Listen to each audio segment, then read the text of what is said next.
When ruble lost 30 to 40% of buying power, those who couldn't afford their payments, almost half of the investors, they liquidated their assets at original prices or even below. So if we agree that you need to sell it in 5 or 6 years, then you don't want to buy old properties. But let's say if I'm a resident and I want to still buy the property on investment purpose, should I go for a ready property or an off plan? What do you suggest?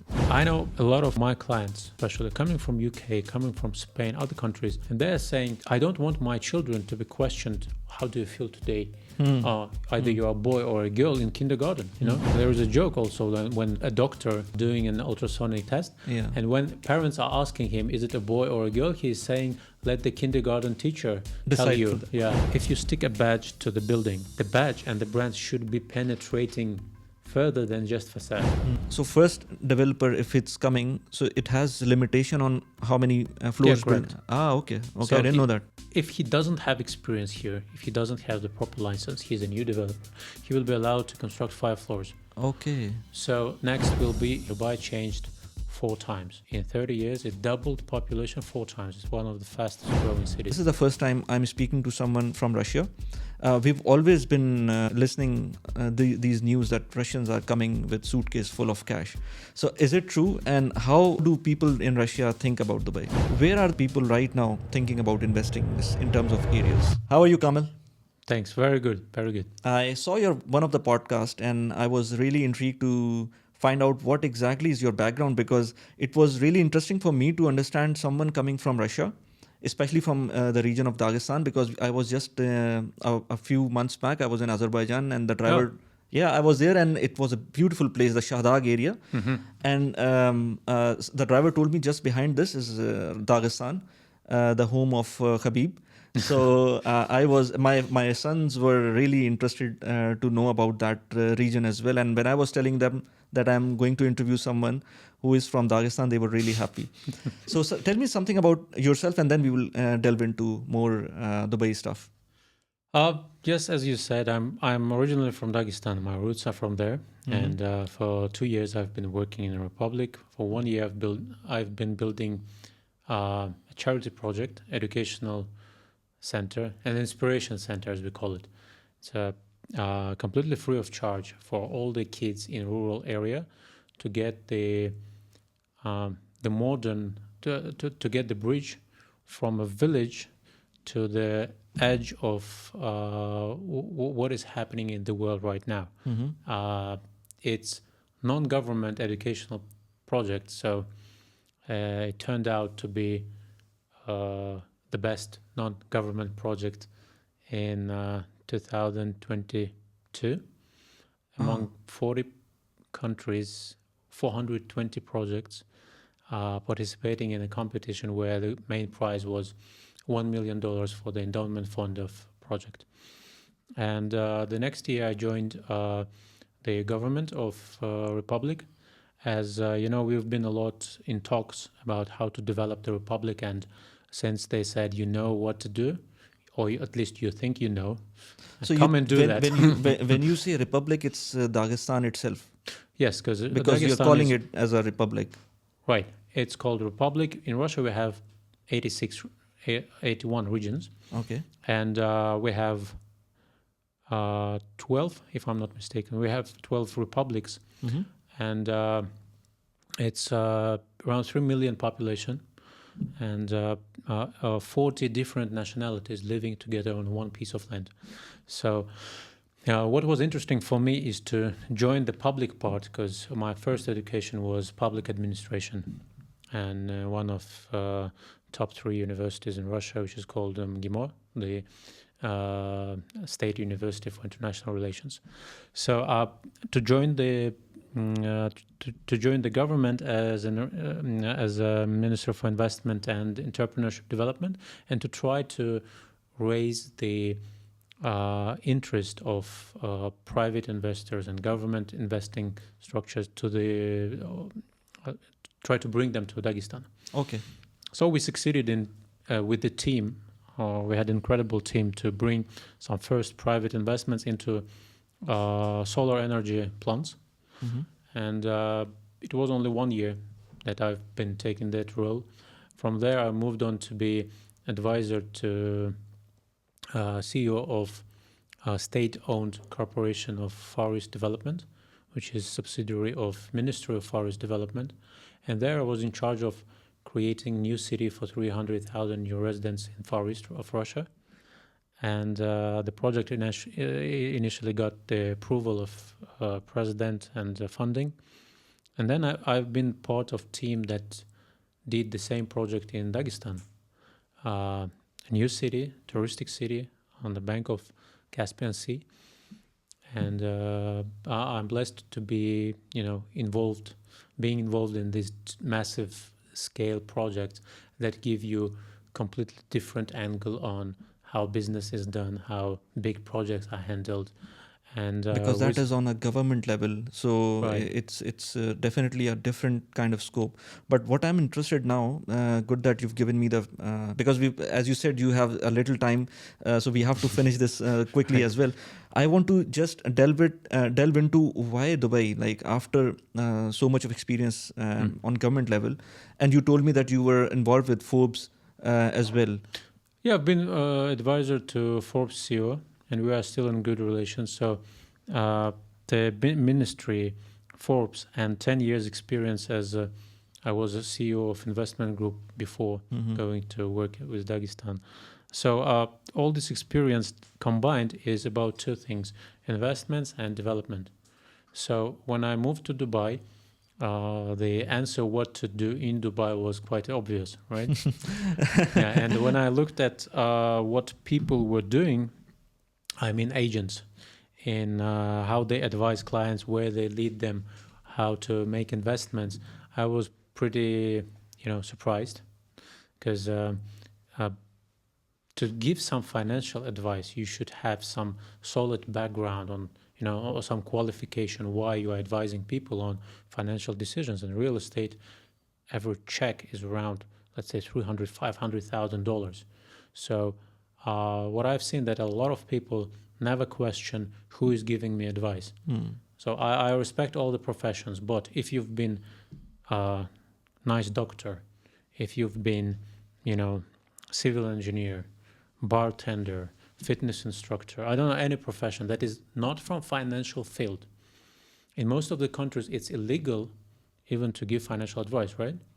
So that gave me an impression that I can, do some different stuff in real estate.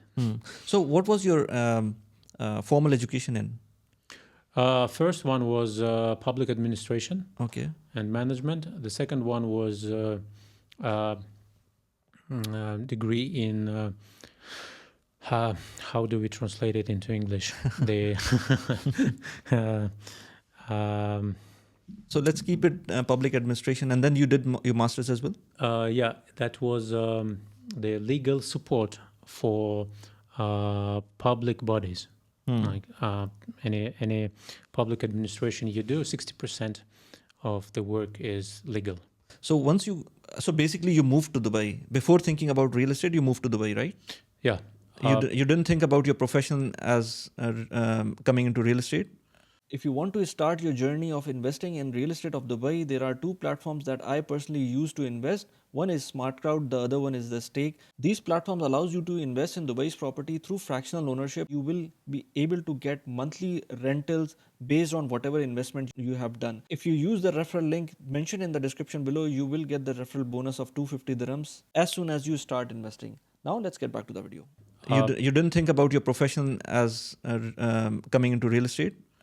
No, because moving to Dubai was quite spontaneous. I've been, you can do some pretty interesting things in the country. You can do some of the things never been done before. Complete complicated tasks.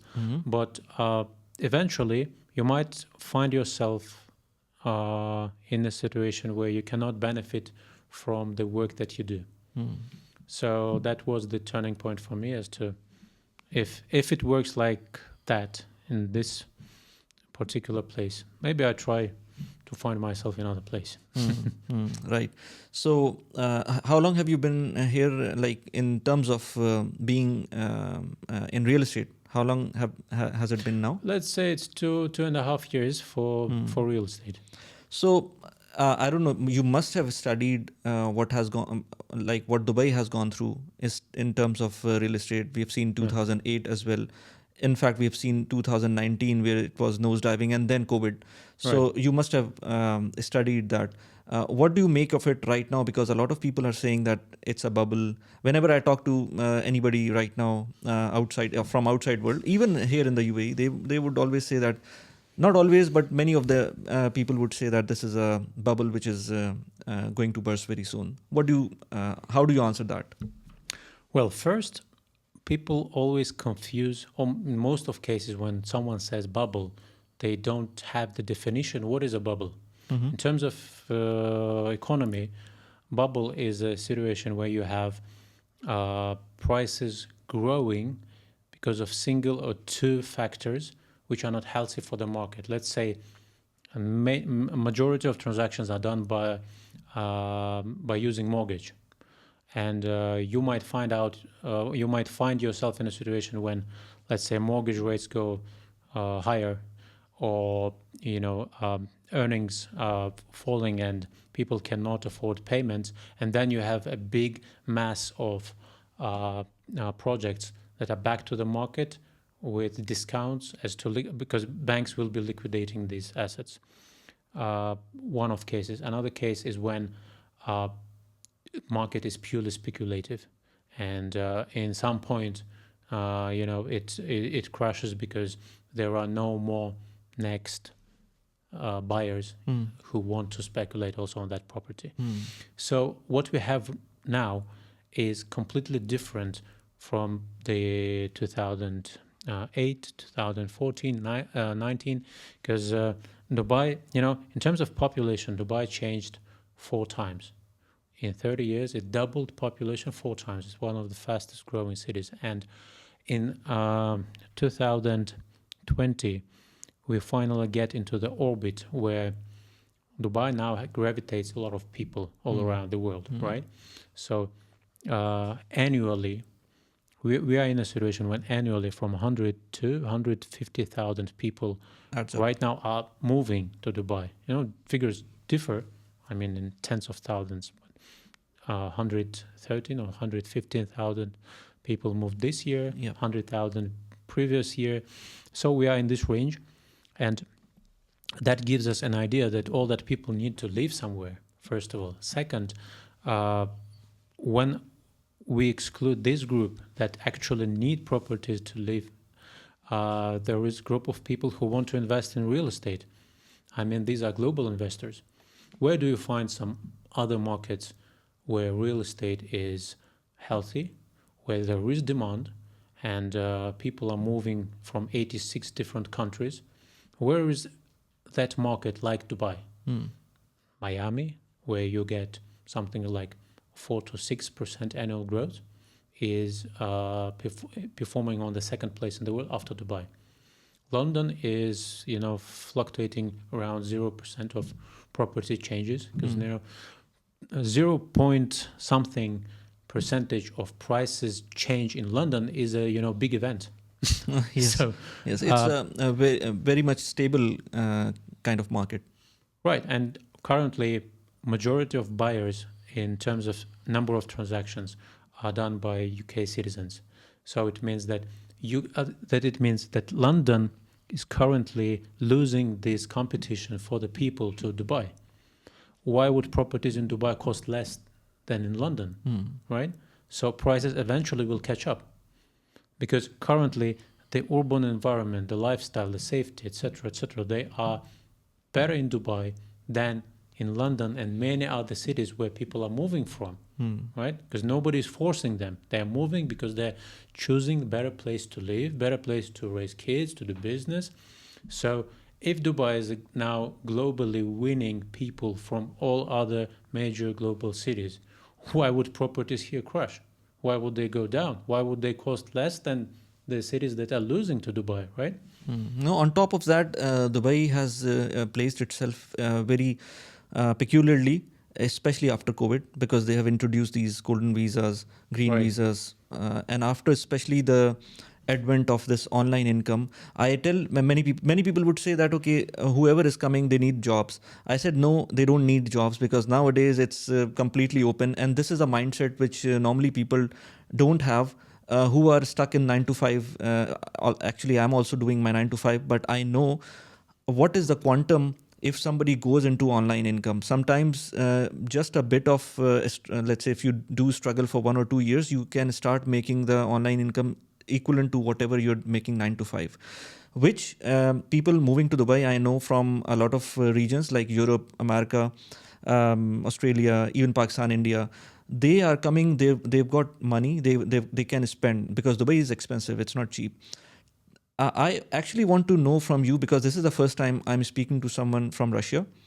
We've always been listening these news that Russians are coming with suitcase full of cash. So is it true? And how do people in Russia think about Dubai? On news, you sometimes hear a lot of things that you never meet in life. I wish I knew a lot of people coming with suitcases with cash. But what actually is happening, the demand from Russian investors peaked in, obviously when the war erupted, and they were buying whatever is on the market. So these were not the transactions where they had enough time to go through, like, whether this investment makes sense or not. So there were a lot of nonsense. They just wanted to park the money. Yes, they just wanted to buy anything available, and they did it not through analysis, not through approaching experts, but calling their friends, like, where you are living, which area. Oh, I'm living there. Okay, is there anything for sale there? Yeah, okay, I'm coming. Let's book that property. That's how two particular areas saw the main growth: Blue Waters Island, Dubai Hills. Really? Because for me personally, these two areas make no sense. I mean, in Dubai Hills, it's a nice place to live. So, there is some greenery. It's a nice location because you are in the middle of, main places where Especially you might for, be getting. Yeah. But nothing more. Like, the price per square foot is not justified. And the only explanation for that is that majority of transactions where, once you buy one bedroom 30% higher than a market average, the sellers will see it and they raise prices. And then the next one coming, in a rush, doing a transaction, he's doing a higher price transaction. And they are inflating with these nonsense transactions the average price. Once it's inflated, nobody wants to go down. Nobody wants to decrease the price. Because they are also not in a rush, and they're not on mortgage, let's say. They're not desperate to sell. Right. Yeah. So they say that the market is growing. This particular area gained a lot of interest. So why would I sell it for less price? If there was no demand in other areas and only these two were inflated by, unjustified prices, then of course they might go down after this peak evaporated. But in general, Dubai is growing. Some areas growing faster, some slower. And regarding the behavior of Russian investors, they were always on this market. Historically, fifth or sixth position in top nationalities who are buying in Dubai, but only in one of the quarters in 2022. During the war, when the war started. Yes, it's because everyone rushed to buy something.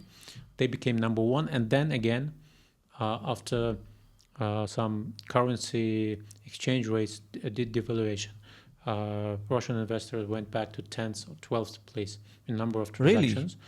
And now British investors are number one, even more than Indians. No, I didn't know that they went to number 12 at some point. Ruble to dollar was 60 rubles per dollar. Now it's close to 100. So it lost almost 30-40% of purchasing power. And that was the moment when we made some, reality check.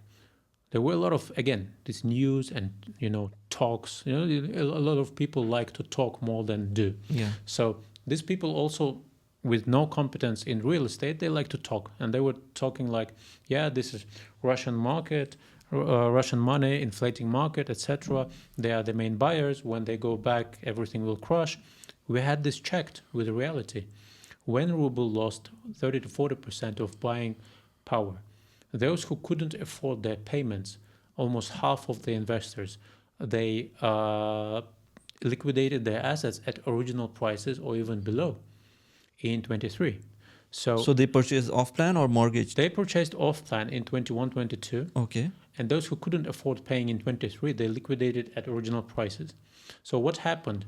If it's a major investor and 50%, let's say 40% of investors' assets are liquidated at original price 2 years prior to that point, the market should go down or at least stop, right? In growth. What we have, in fact, is 18.6% average gross price per square foot in 23 compared to 22, which means that Russian investors alone make no weather in that market, right? So all these speculations about one single nationality, doing the majority of, influencing majority of market trends is a myth. Doesn't exist. If you are a resident of a GCC country and you want to invest in the US stock, I have got one platform for you, which I invest through as well. This is called as Sarva. Sarva has 3 modules which you can invest through. One is Sarva Invest, the other one is Sarva Trade, and then Sarva Save. All 3 modules provide you the investment opportunities that you want, and you can invest in the US stocks. It can be Microsoft, it can be Amazon, it can be Google, any individual companies you want to invest in, or you want to invest in the ETFs, or you want to invest through Sarva Invest, which is a platform that basically does not require you to have any kind of financial knowledge. If you want to open the account with this platform, the link is in the description. You can use that link and you will get $50 of referral bonus once you open the account and transfer the funds. Terms and condition apply. Now let's get back to the video. What is the current number in terms of Russians buying into Dubai? Well, it plummeted to 10th or 12th position. I think now it's 8th to 10th. Okay. So historically Russians were always on this market. So now they're getting back, and there were always investors who are not in a rush, who are doing some reasonable transactions and investing money. So, the place among the top buying nationalities is not that important for Dubai anymore, because Dubai market doesn't rely on any single nationality. As far as 86 different countries' residents are investing in the city. Chinese investors almost made no transactions after COVID because of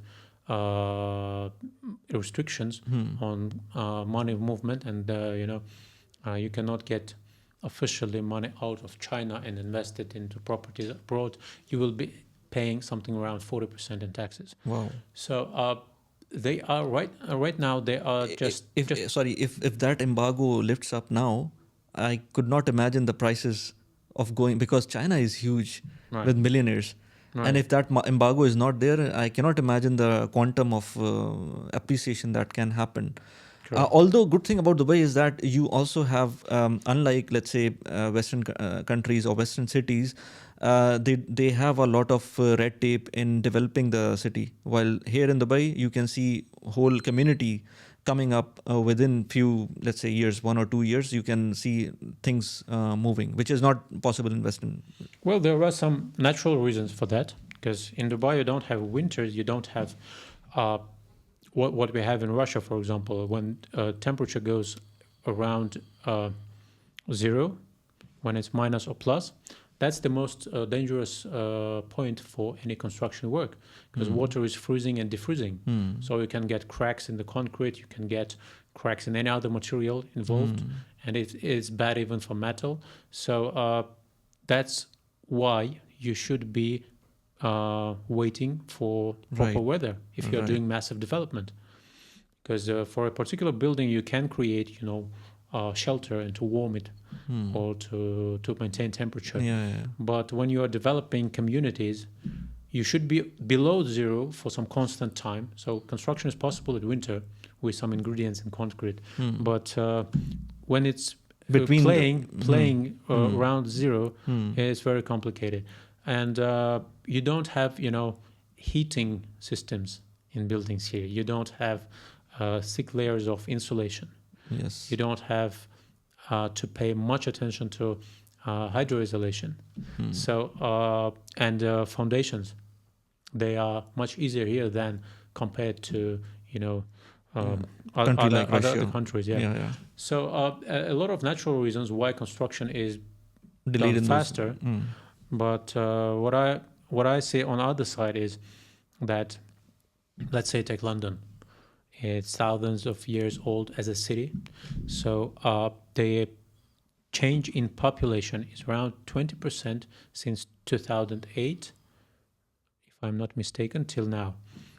2018 till now, it's around 20% change in population.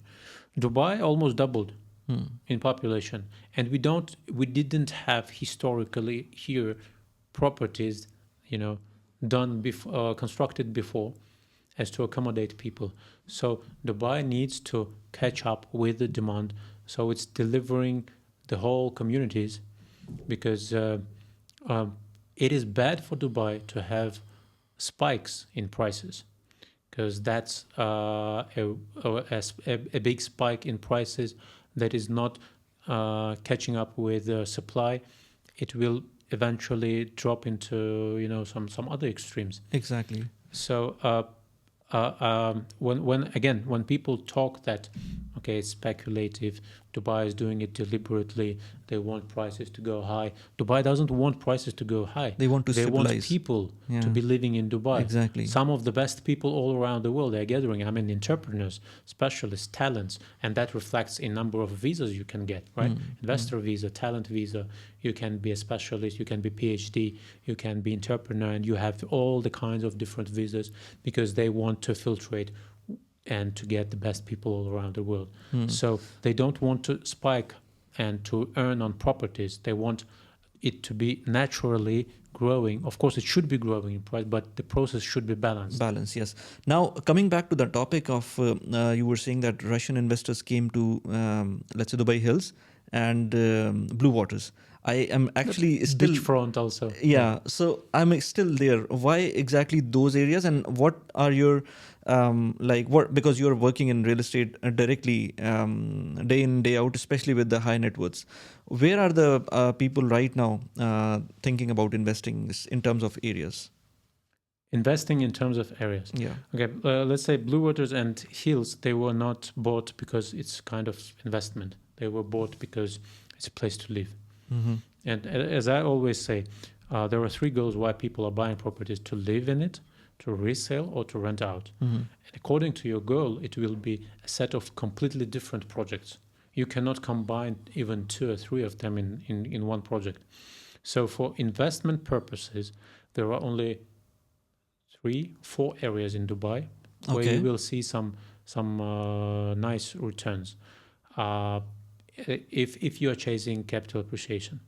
If you want to rent out properties, I would say it's again, it's 2 or 3 areas, and they don't include what you've heard, what you usually hear on social media. For example, I personally do not believe that you will see any high returns or high rental yields in JVC. I was about to say that. Yeah. If you look at JVC, because I have some, experience in urban planning, any radial planning in any country, any city, always results in traffic jams. That's what we see right now. Despite the area is developed, let's say, 25% of its capacity delivered, people are living. So if it goes to 50%, which means doubling the traffic, right? What happens when it goes to 100% delivered? The new roads that are built around and the metro station, of course, they will ease in the traffic, but they don't add times for capacity to the traffic which is going to come up in this area. So what it tells us, if we want to invest somewhere, buying off-plan property in JVC right now is a bad idea if you want to rent it out, because I personally think that this area will see outflow of tenants. They will be moving into nearby areas because they are anchored to something, to the office, to school, to something else. That's why they choose this JVC area. So the nearby areas are JVT, Arjan, okay, and maybe Sports City. So depending on that, I will rather invest in projects there, and I will see the rising demand and rising rental yields in 3 or 4 years.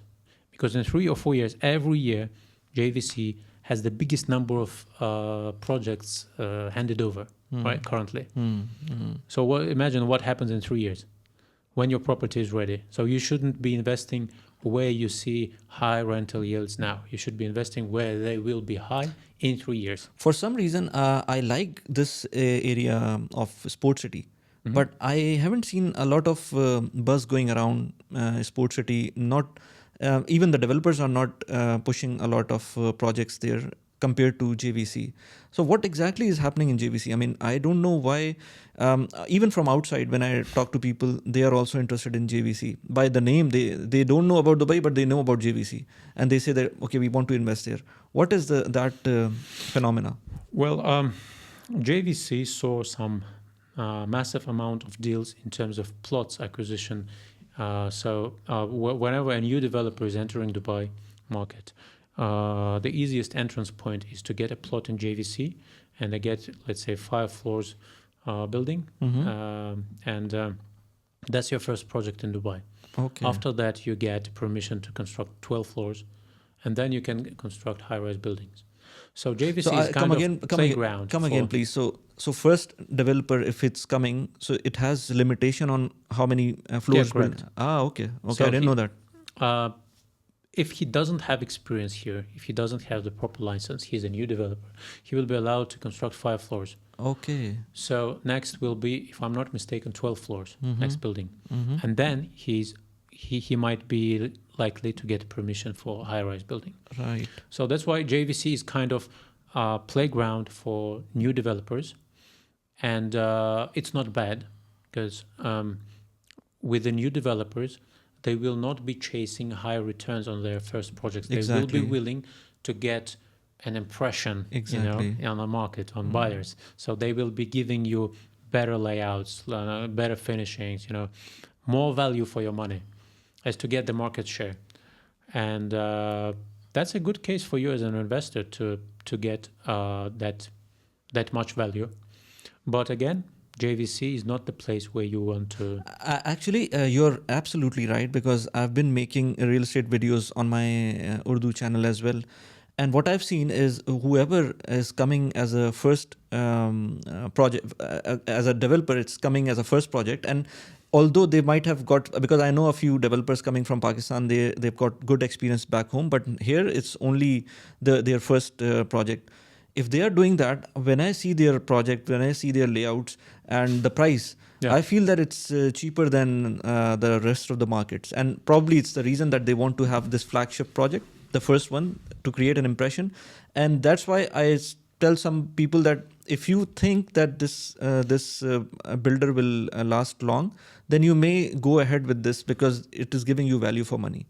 Because the senior the developer becomes, it raises the price. Correct. But what the only point that I make for investors is, unfortunately, there is a downside also.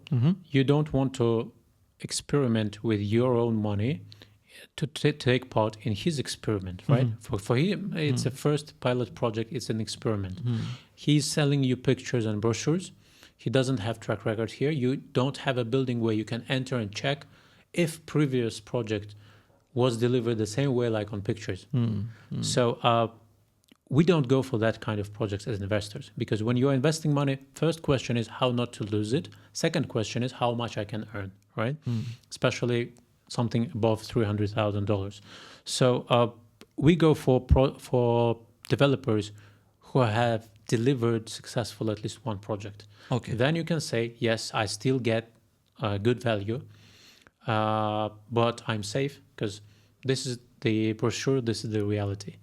One of my favorite is, let's say, Imtiaz, Iman, Prescott. So these developers are quite new for the market, despite they have some experience as contractors, as developers in other countries. Exactly. Actually, these three names that you've taken, I've already got the videos for these three of them.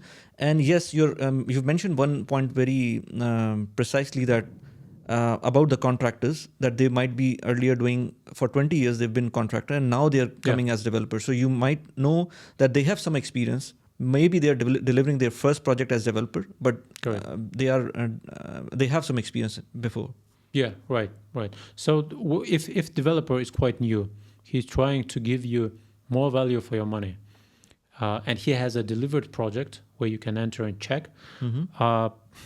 I would rather go for them than any big developer, you name it, in Dubai. Okay. One thing I want to ask you about, a lot of developers nowadays are coming up with branded projects. For example, they're coming with car brands or home accessories brands and big names. Sometimes, I won't take the names here, but luxury handbag brands as well. What do you say about them? Because they are, sometimes I feel they're very expensive just because of that brand. So what is your take on that? I did a whole video as not to repeat, in every conversation with client, the whole idea of what is a branded residence. I'll give by the way, your YouTube channel's link in the description. So if anybody wants to. Thank you. So it will help. Yeah. So just to give you the brief, metric, what is the branded residence? It's when a developer involves some brand that already has a reputation he wants to expand on him. And it's a kind of shortcut. Other way is to create your own brand, to get attention, to get market, be aware of that product. It's a longer but more sustainable way of developing branded residences. It's what Imar did with Address, with Vida Palace. And I think it's a more natural, but it takes longer time. A shortcut is to get a brand that is already known to the audience, to stick it to development and to sell it with a high premium. The trick is that for you as an investor, and that's what I'm doing, I'm helping you to understand this key metric, which is any branded project has 25 to 40% premium for the brand involvement. On the other side, these premiums should be justified by the value that brand brings into development. And when I'm saying value, it means if you stick a badge to the building, the badge and the brand should be penetrating further than just facade. So what it has to do with your habitat, with your apartment, does it add any intangible value, service, failings, some experience? Or is it just furniture? Yeah. Well, you can buy any furniture at way lower price and add to any apartment, and if you want that particular furniture. But a good example of brand development collaboration is, let's say, Baccarat Hotel and Residences. It will be really a diamond for downtown area. Nothing alike. It's like Baccarat is not competing with any other project in downtown. It's like, like a car showroom where for $100,000 they're offering you currently BMW 5th series, and whatever you can get in downtown right now is BMW 5th series. And then right now H&H introduces Baccarat Hotel and Residence, which is, let's say, the best concept in the world for a residential building, because their first project was done in New York, where in the most competitive market they instantly became #1 hotel and residences in Fifth Avenue. So it's like proven track, it's not an experiment. And if they made this success in New York, they are just replicating it in Dubai. They're giving the same service, the same brand penetration, and it's like buying, you have $100,000. Currently, you have BMW 5 in showroom, but what is coming is a Rolls Royce for the same $100,000. So that's why, one of the reasons why I advise my clients who want something ready in downtown and they are ready to pay something more than $5 million, I say don't buy anything. You should go only for a project like Baccarat or the Rings or Murabba Vale. These are the three options that will be acting like Rolls Royce. Nothing more can come to the market. Nothing bigger can come to the market. These are the top brands, top projects, and they are now selling at the same price as some of the ready projects. So this is a good example of brands collaboration, because Baccarat adds to development crystals, chandeliers, marble. There is a special marble color for Baccarat projects, service, hotel service, spa, which are the best in New York right now, and a lot of other things. So it's on one side. On the other side, in the same area, you might find car production brands that are selling at the same price. But what does that car production brand has to do with the development? Exactly. They will tell you that it's about furniture. Okay, but what is the car production company's experience in creating furniture? Design elements, any freelancer can do that. So I don't need to pay this extra premium. Right. Now, if I want to, let's say, invest in Dubai, being a resident of Dubai, because I can understand some people coming from abroad and they're just investing for investment purpose, they might go for off-plan, and it might help them as well instead of going to buy a property on mortgage. But let's say if I'm a resident and I want to still buy the property on investment purpose, should I go for ready property or an off-plan? What do you suggest? I would say the ideal scenario is that you get a property in an area that has, first we go from the area to the particular project. It should be 50 to 60% developed area. Okay. Because when your project is ready, it will be 90% ready.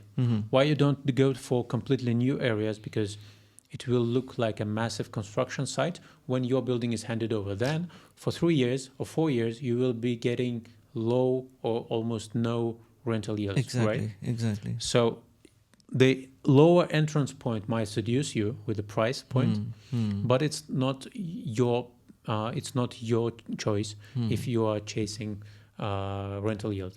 So you go for 40, 50, 30% developed area. You go for the properties that are 1 year behind the schedule, behind the handover date.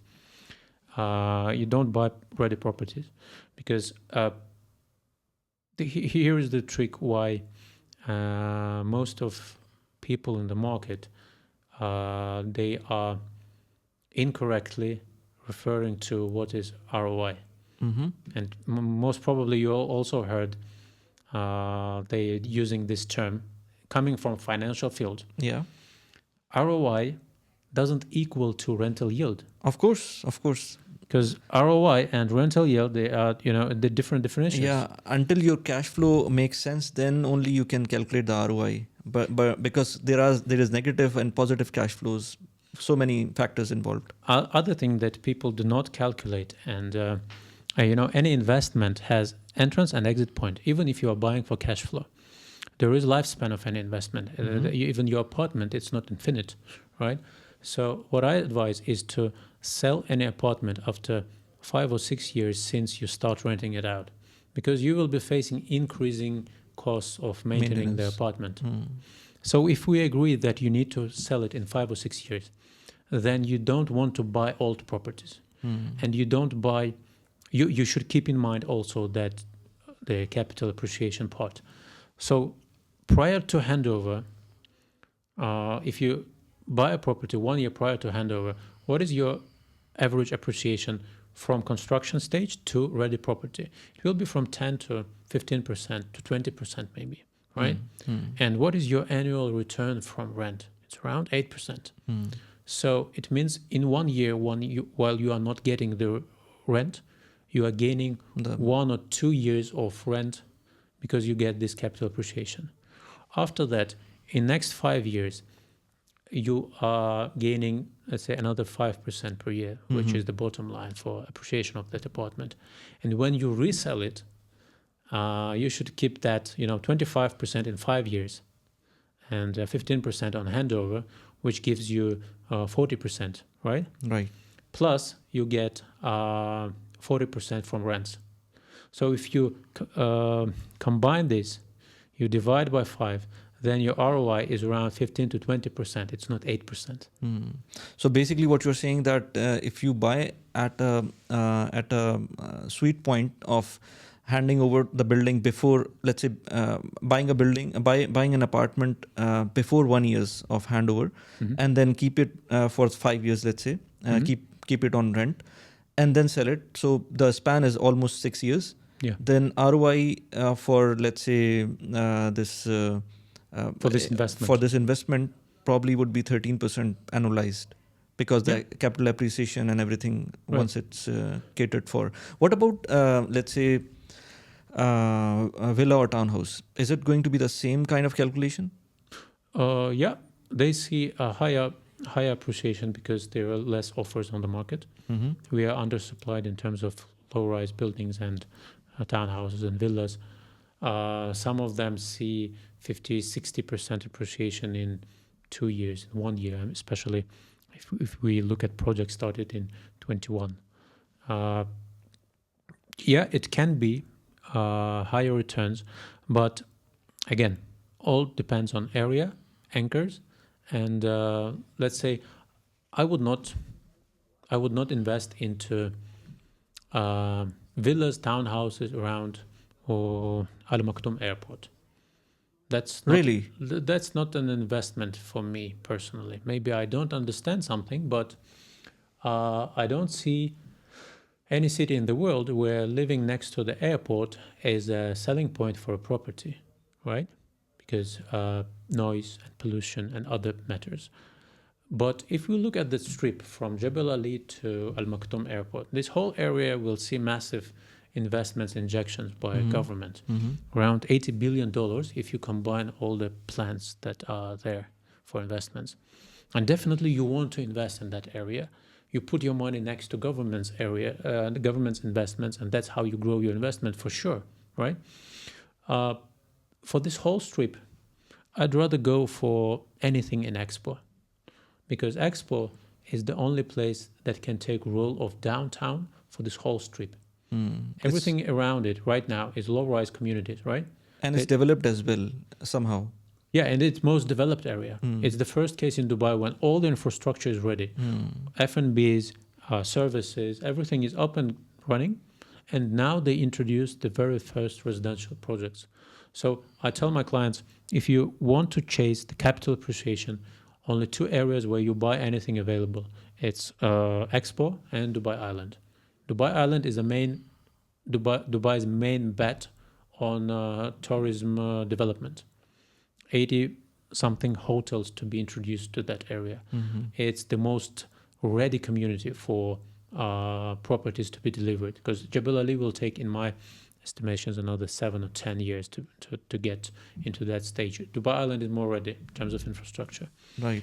And so in that strip, I would definitely go for anything in Expo because of payment plans, because of the how ready it is.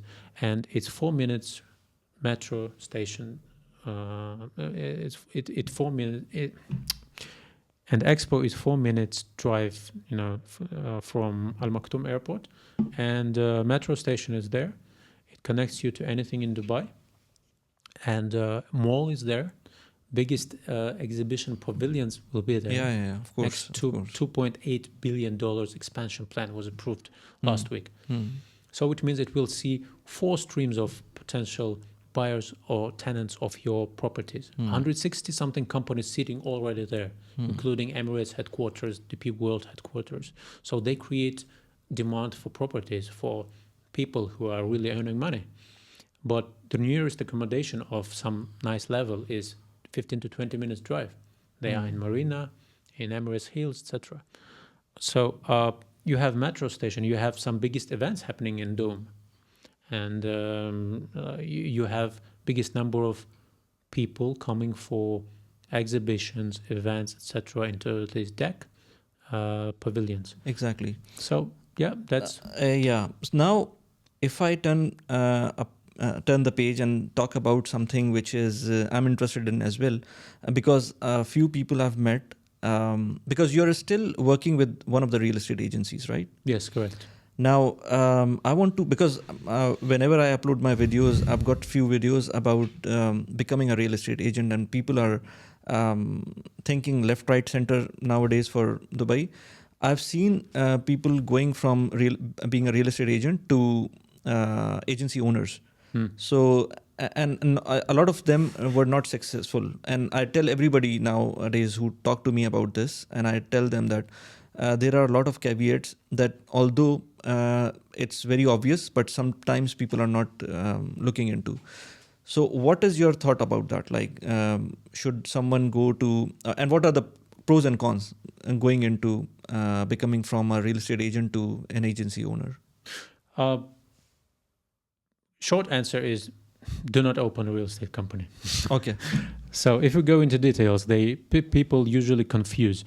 Being real estate agent, successful one, is completely different role from business owner.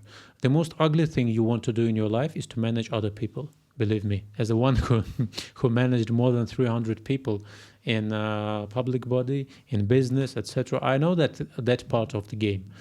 I'd rather pay someone for doing that.